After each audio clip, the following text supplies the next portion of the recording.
Corona देश के कोने कोने तक पहुंच गया है। समंदर के बीच हिंदुस्तान के द्वीपों पर भी अब कोरोना के मरीजों की संख्या बढ़ रही है।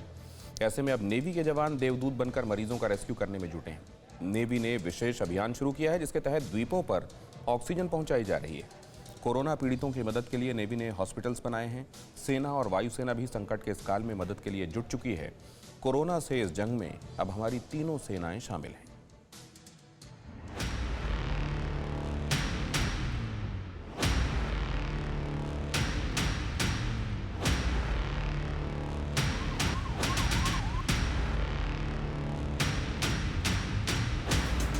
हिंदुस्तान पर जब जब मुसीबत आई है, जिंदगी बचाने में सबसे आगे रहते हैं नेवी, सेना और वायुसेना के देवदूत।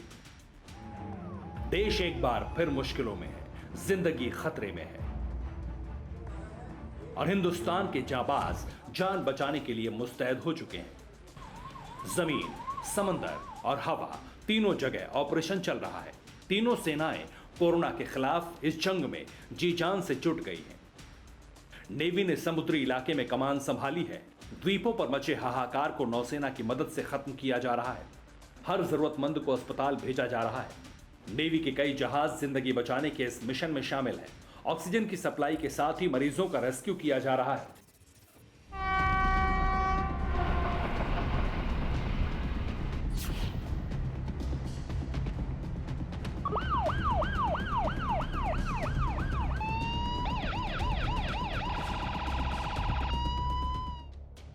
इंडियन नेवी फुल एक्शन में है। हिंदुस्तान इस वक्त कोरोना से जंग लड़ रहा है और भारतीय सेना भी देश की जीत को सुनिश्चित करने के प्रण के साथ इस रण में शामिल हो गई है। बुधवार को आईएनएस गरुड़ पर तैनात नेवी के अफसरों से लक्षद्वीप प्रशासन ने मदद मांगी थी। नेवी ने फौरन मदद करते हुए एक कोविड पॉजिटिव को रेस्क्यू किया और अस्पताल में भर्ती कराया। कल्पेनी द्वीप से 75 साल के मरीज को हेलीकॉप्टर से कोच्चि में नौसेना के अस्पताल लाया गया। नौसैन्य अस्पताल में लक्षद्वीप प्रशासन के मरीजों के लिए 10 बिस्तर आरक्षित हैं। नौसेना का जहाज इन दिनों बड़े पैमाने पर ऑक्सीजन सप्लाई के मिशन में जुटा है। नौसेना का एपीवी मेघना जहाज 13 ऑक्सीजन सिलेंडर लेकर अंद्रोथ द्वीप पर पहुंचा। इसके बाद यह जहाज 25 ऑक्सीजन सिलेंडर लेकर कवरत्ती द्वीप की तरफ चल पड़ा। दूसरी तरफ भारतीय नौसेना का जहाज INS LCU 55 ऑक्सीजन सिलेंडर्स और मेडिकल सामान लेकर विशाखापत्तनम से पोर्ट ब्लेयर पहुंचा। नौसेना ने इसे ऑक्सीजन एक्सप्रेस मिशन का नाम दिया है। भारतीय नौसेना के जहाज शारदा ने इस अभियान के तहत पहला फेज पूरा कर लिया है।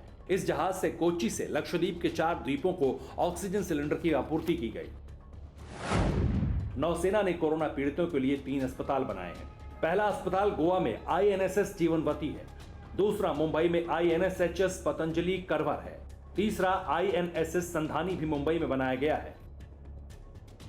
पश्चिमी नौसेना कमान की 57 सदस्यों की मेडिकल टीम अहमदाबाद में तैनात की गई है। इस टीम में 4 डॉक्टर, 7 नर्स, 26 पैरामेडिकोस और 20 सपोर्टिंग स्टाफ है।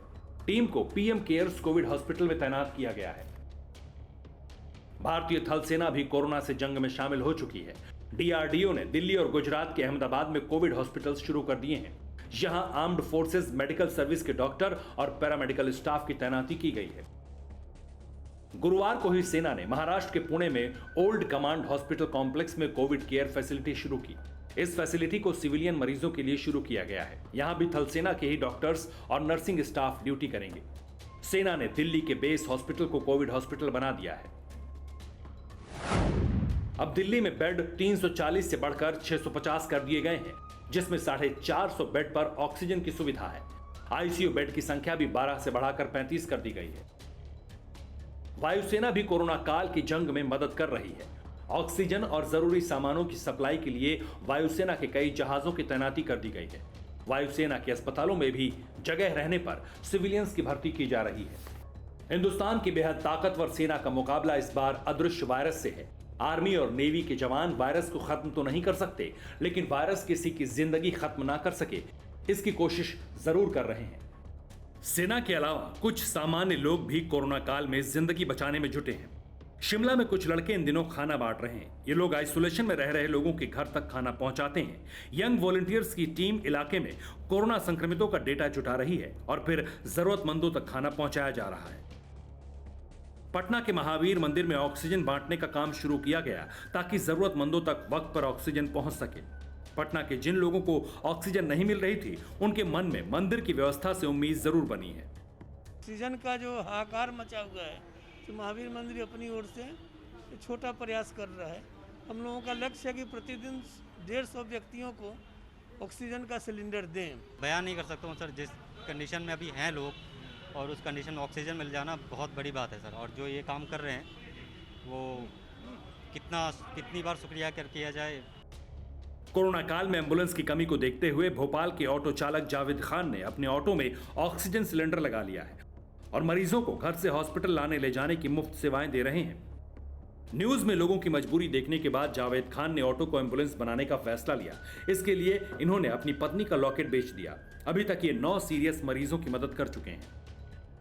कोई अपने बाप को कंधे पे ले आ रहा है, कोई अपनी माँ को कंधे पे ले आ रहा है, कोई ठेले पे ले आ रहा है, कोई रोड पे पड़ा हुआ है, उसको एम्बुलेंस नहीं मिल पा रही।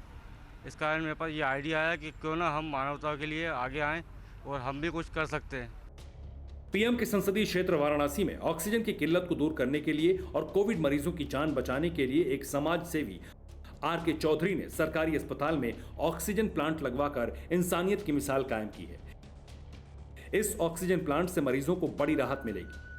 प्लांट से कुछ हद तक ऑक्सीजन के लिए हॉस्पिटल निर्भर हो गया है। Bureau report, TV9 Bharatvarsh. फिक्र आपकी, सोमवार से शुक्रवार रात 9 बजे सिर्फ TV9 भारतवर्ष पर।